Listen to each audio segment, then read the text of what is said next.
En el programa de hoy vamos a hablar sobre las observaciones presentadas en Brasilia ante un pedido de opinión consultiva en la Corte Interamericana de Derechos Humanos.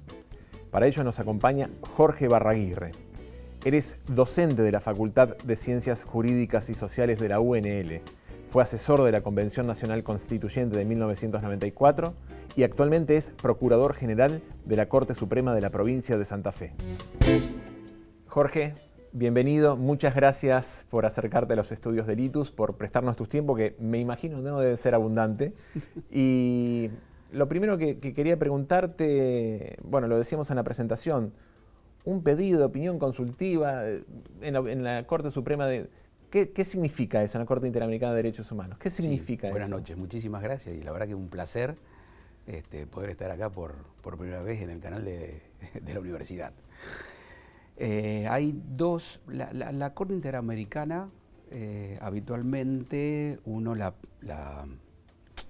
puede evaluar o concebir como un tribunal de última instancia, dicho muy apuradamente, muy apresuradamente, como un tribunal de última instancia después de haber agotado todos los recursos internos en cada uno de los estados que forman parte del sistema interamericano de derechos humanos. Y en general está prevista para casos contenciosos, es decir, de un particular que no se siente satisfecho con la respuesta que le dio el último Tribunal Nacional de la causa, ¿no? Se entiende más o menos eso.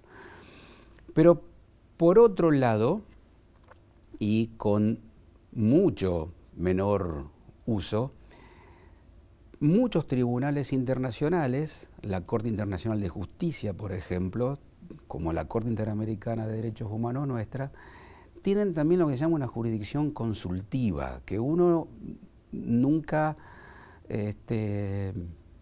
las aprecia en toda su dimensión, porque los tribunales argentinos no tienen funciones consultivas, como casi todos los tribunales del mundo. Uno no puede ir a preguntarle o solicitarle que emita una opinión sobre alguna consulta, sobre, por ejemplo, la validez de un decreto de necesidad y urgencia. Usted tiene que tener un caso contencioso, tiene que tener un caso, una disputa o una controversia. En este caso, la Corte fue requerida por dos estados parte, Chile y Colombia, para que emita una opinión consultiva, es decir, en principio no obligatoria, en relación a las obligaciones que tienen los estados partes del sistema interamericano vinculada al cambio climático. Es decir, en pocas palabras, qué es lo que los estados tienen que cumplir para cumplir con las obligaciones relativas a la lucha, ya sea mitigación o adaptación al cambio climático. Es decir, perdón, sería algo así como preguntarle desde la justicia cuál es los estados, ¿qué tenemos que hacer nosotros?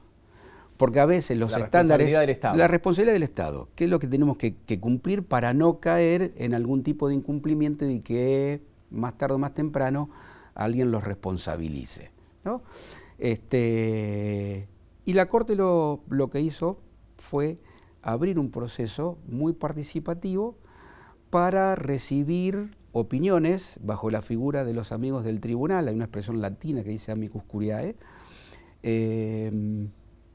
para que todos esos amigos del tribunal la puedan ilustrar a la Corte acerca de cuál es el contenido normativo de las obligaciones o deberes que tienen los estados. Sobre todo cuando hace muy poquito entró en vigencia un tratado en materia ambiental, un tratado de derechos humanos en materia ambiental, que es el Acuerdo de Escazú, ¿no?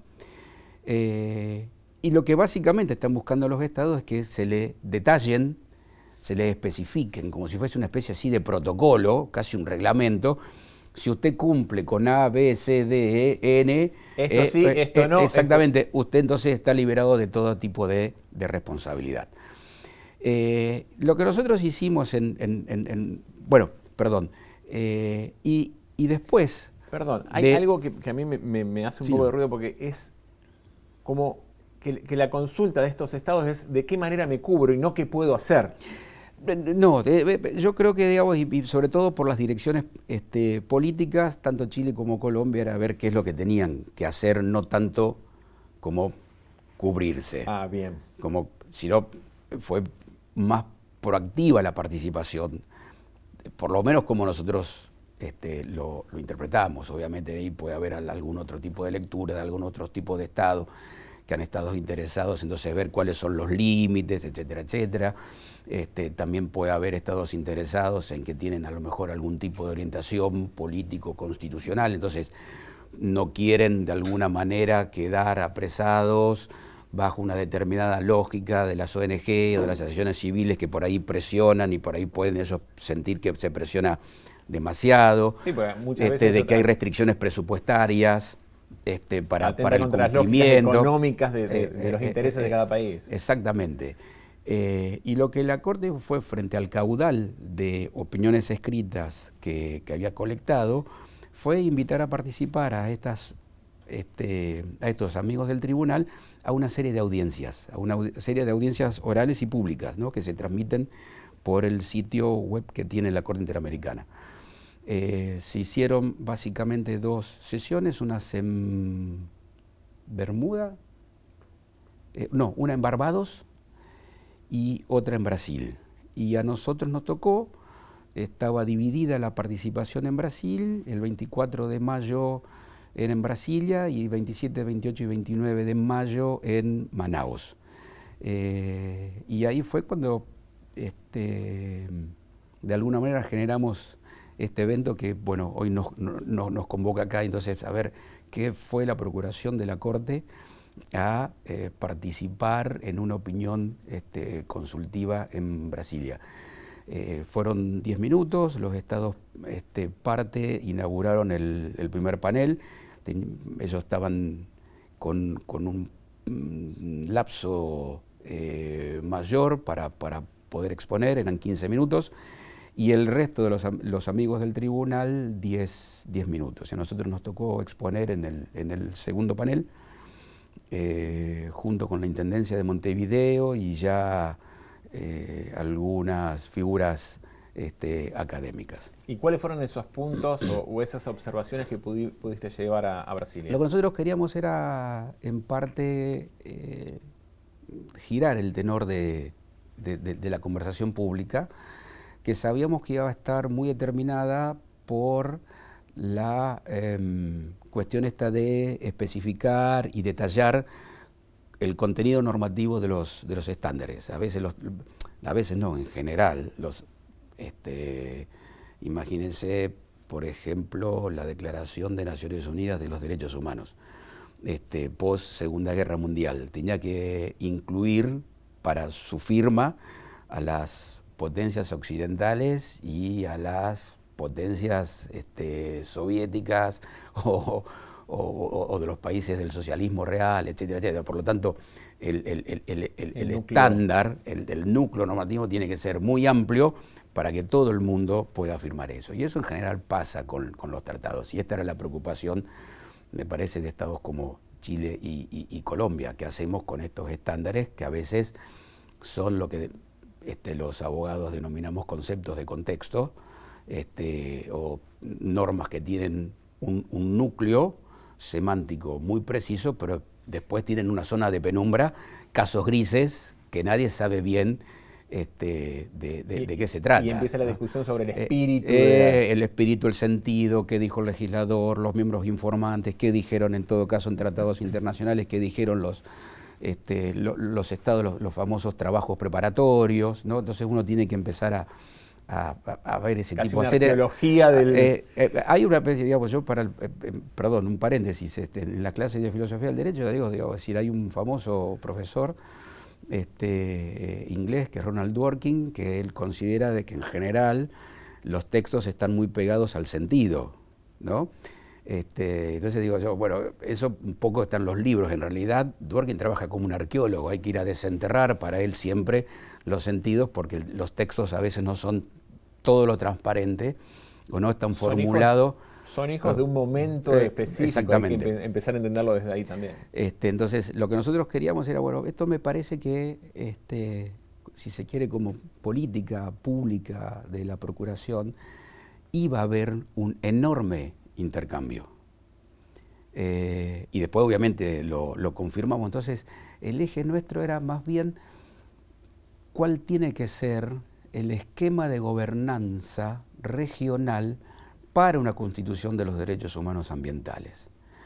Es decir, cómo interactúan todos los órganos relevantes del sistema interamericano de derechos humanos, pero de una manera, si se quiere, más policéntrica, más descentralizada, y no desarrollar el derecho ambiental americano de la manera en que se viene desarrollando todo la Carta Regional nuestra en materia de derechos humanos, que es agotar la discusión en sede nacional ante el Tribunal de Última Instancia y esperar después a ver qué es lo que dice la Corte Interamericana. Esto tiene un problema sobre todo temporal, porque las litigaciones se extienden muchísimo en el tiempo hasta considerar agotada la vía interna. Después esto tiene que tomarlo la comisión tiene que acusar ante la Corte y la Corte tiene que resolver. Y en materia de cambio climático está la premura y está la urgencia que uno debería tratar de cambiar cómo estamos funcionando los distintos actores institucionales. Y nosotros identificamos que hay básicamente dos tipos de barreras fácticas y normativas para que haya algún tipo de litigación ambiental relevante, y que esas dos barreras, las fácticas y las normativas, los ministerios públicos penales y extrapenales, ¿no es cierto?, tienen un rol fundamental como para poder, a través de la litigación, ir aclarando, ir detallando, ir especificando cuál es el contenido normativo de las obligaciones estatales. Como generando una jurisprudencia. Exactamente. La idea es facilitar que haya más litigación, mucho más dinámica, y que a través de la especificación que hacen los jueces, poder ir determinando con mucha mayor rapidez, con mucha mayor premura, cuáles son las obligaciones que los estados tienen frente al cambio climático. Que esa arqueología estuviese más a mano. Exactamente, que no sea tan arqueología, sino como las minas de primer grado, que digamos que no hay que desenterrar algún resto que está a profundidades inaccesibles, ¿no es cierto? Entonces, ese era un poco el tema. La litigación ambiental no está a manos de cualquiera. Incluso aún cuando se acepte las responsabilidades de los estados por omisión, porque en general los estados no es que hacen, sino que dejan de hacer, entonces incluso tal vez hasta esté mal vehiculizada, porque uno trata de tomar lo que tiene a mano, y lo que tiene a mano es la misión del Estado, y no ir contra quienes efectivamente producen los desequilibrios ambientales que terminan generando el cambio climático, ¿no? Dijiste en algún momento de la entrevista los derechos humanos ambientales. Sí.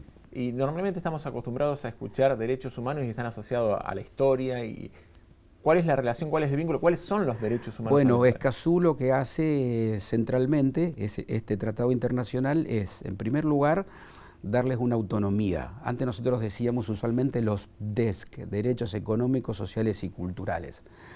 Y dentro de esos derechos uno incluía los derechos ambientales. Después hubo una formulación ulterior que ya los concibe con cierta autonomía conceptual relativa. Entonces ya no es más esta abreviatura que utilizamos de los DESC, sino los DESCA, Derechos Económicos, Sociales, Culturales y Ambientales. Y Escazú termina de consagrar esta tendencia jurisprudencial americana y también de muchos países que forman parte del sistema interamericano de derechos humanos, y básicamente regula tres tipos: el acceso a la información, la participación en la toma de decisiones y luego el acceso a la justicia para poder impugnar ese tipo de decisiones. Es decir, primero tengo que saber qué es lo que se está por por tematizar, por decidir, por conversar públicamente,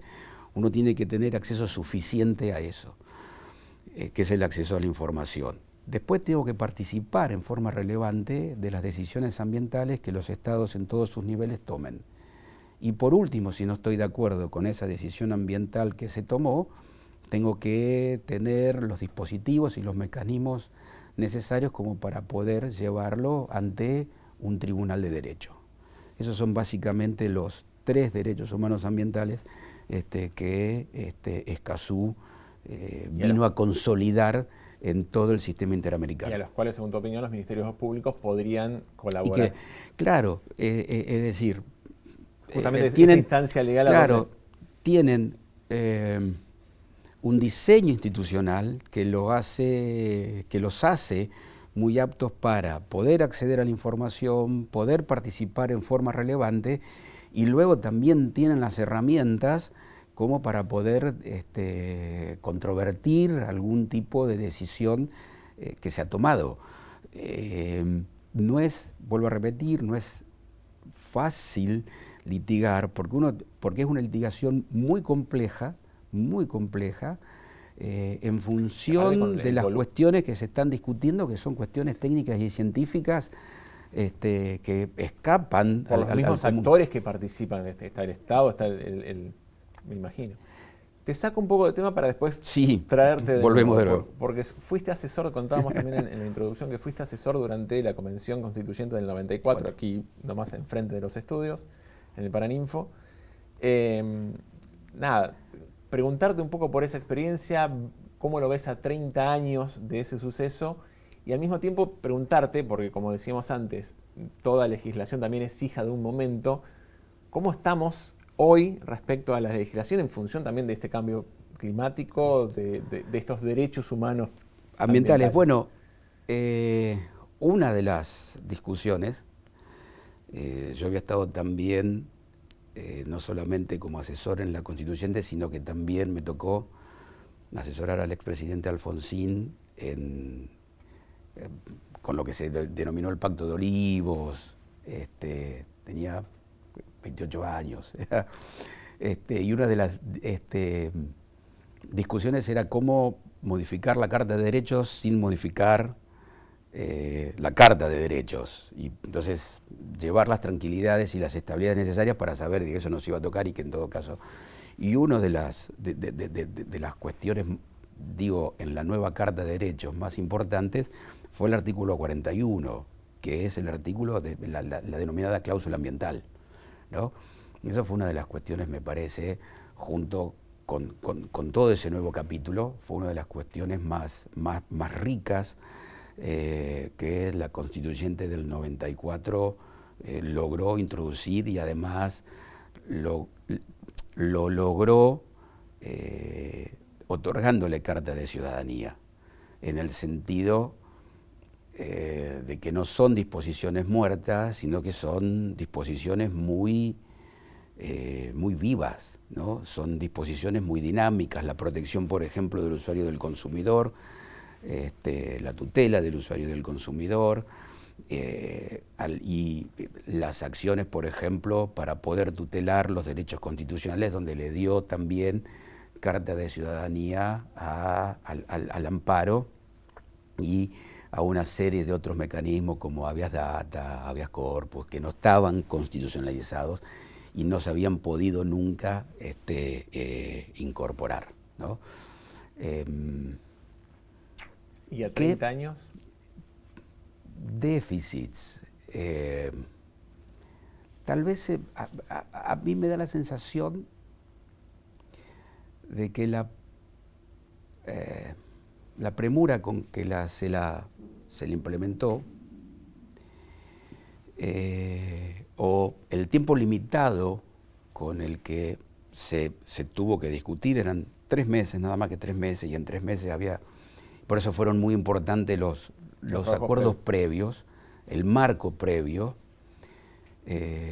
Yo recuerdo, por ejemplo, 2 semanas se estuvo discutiendo, por ejemplo, la famosa cláusula mordaza, que se denominaba, ¿se acuerdan? Digamos, cláusula mordaza, esta idea de que había un núcleo de coincidencias básicas que los dos partidos mayoritarios habían considerado de que funcionaban como un mecanismo de relojería y por lo tanto o se lo aceptaba en bloque o no se lo aceptaba. Pero no podía haber discusión por cada punto. Y esto a mí me parece, digamos, más allá de si eran un sistema o no eran un sistema, de si se podía votar por separado o no, si conceptualmente había cuestiones independientes, me parece que a la luz de la urgencia con la que había que discutirlo esto, como para poder validar, había muchos problemas, como hoy, o tal vez hoy son mucho más profundos los problemas de legitimidad de la política, y entonces había que dar una señal de que ahí nadie se iba a instalar 2 años a modificar una constitución. Entonces me parece que eso sí fue un hallazgo, y me parece que todos los constituyentes están de acuerdo en eso, aun cuando no provengan de los dos partidos mayoritarios, de que no se podía estar discutiendo indefinidamente. Y esa discusión duró, yo recuerdo, consumió 2 semanas, si se podía o no desatar el paquete. Pero digo, más allá de estas cosas, o producto de estas premuras, de estas urgencias, me parece que hay en algunos tramos de la normativa constitucional un optimismo legislativo, me parece, ingenuo. 30 años después, obviamente, claro. No con el diario del lunes, con el diario de la semana, varias semanas después. Varias semanas después, uno diría que lo ideal es que la convención trate de agotar y no delegue, por ejemplo, el problema de la coparticipación federal. Digamos, ahí había una idea de que se tenía que tener una nueva coparticipación ya para el año 96, y pasaron 28 años y aquí estamos. Y no la tenemos. O cuando en materia, por ejemplo, de los reglamentos, de las leyes reglamentarias, de los mecanismos de toma de decisiones populares, digamos, la iniciativa, cómo operan, por ejemplo, también los decretos de necesidad y urgencia, ¿no es cierto? Eso tendría que haber habido en todo caso algunas indicaciones más orgánicas, porque hay una norma, por ejemplo, digamos, de que nadie puede oponer el silencio, y sin embargo, cuando los decretos de necesidad y urgencia fueron reglamentados en el año 2006, el silencio de una Cámara vale, y esto no es lo que la letra de la Constitución sostiene. Lo mismo la iniciativa popular, son mecanismos que no han cobrado la vida que deberían haber tenido, y eso me parece porque hubo como una especie de que el desarrollo constitucional fuera hecho por el propio Congreso, y ahí me parece que operaron otro tipo de trabas y obstáculos, y entonces en algún punto no es o no fue la mejor estrategia la de hacer una especie de desarrollo constitucional continuo a través de lo que los españoles llaman las leyes orgánicas de la Constitución, ¿no? Y la otra cuestión que me parece importante es que hay algunos dispositivos institucionales para disminuir, para impactar positivamente contra el hiperpresidencialismo, que no han sido todo lo eficaces que uno aspiraba. Pensaba hace 30 años. Entonces, por ejemplo, la jefatura de gabinete no ha tenido el impacto que tal vez un Alfonsín haya querido que tenga, y haya más estado dentro de la lógica que el partido mayoritario de aquel entonces quería que la jefatura de gabinete tuviese, ¿no? Fíjense, por ejemplo, que una reacción a algunas políticas de la actual presidencia fue enjuiciemos al presidente. Y creo que había dando vueltas ya por febrero o marzo una idea de este tipo.